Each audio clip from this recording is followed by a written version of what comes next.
Okay, let's set up our scene here.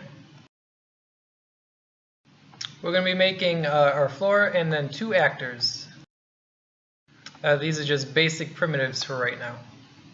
Game object, a 3D object plane for the floor, and game object, a 3D object cylinder for the actors.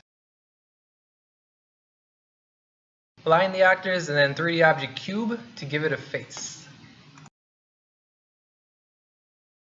Face is important so we know which way is forward. Next we're going to put some color in the scene, so we're going to make some materials to apply to the floor and to the actor and the actor face. Make these any colors you like.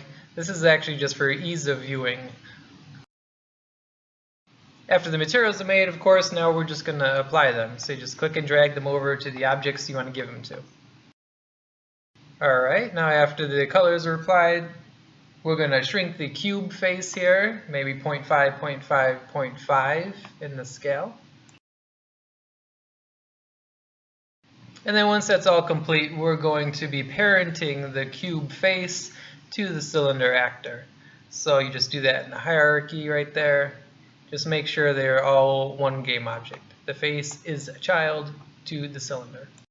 Once that's done, we're going to position the actor and we're going to copy it so we got the other team. So after you copy it, you are going to have to turn the actor 180 degrees so they're facing each other. Next, I like to rename our actors here. So Team A and Team B, so that it's clear. Now our camera isn't looking at both our actors, so we're going to reposition it so that it's looking at both actors, and then we'll angle it to how we like it. So you're going to have to rotate it on the Y here, so then it turns to face the players. You can also raise it up and adjust the X rotation to have them looking down on the players. Now we're going to add our first script here. The script is just going to define who's on what team. I name my script team, but whatever you name it, just then make sure to go to edit it. Erase the start and update functions, we do not need them. Add a public integer, this is going to define our teams.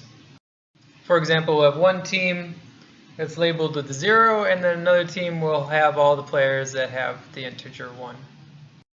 Add a range for now, so then we're stuck with just 0 and 1, and we can't accidentally put 2. Assign the script to both actors here. Make sure one actor is on team 0, and another actor is on team 1.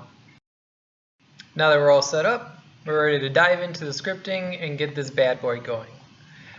See you in the comments.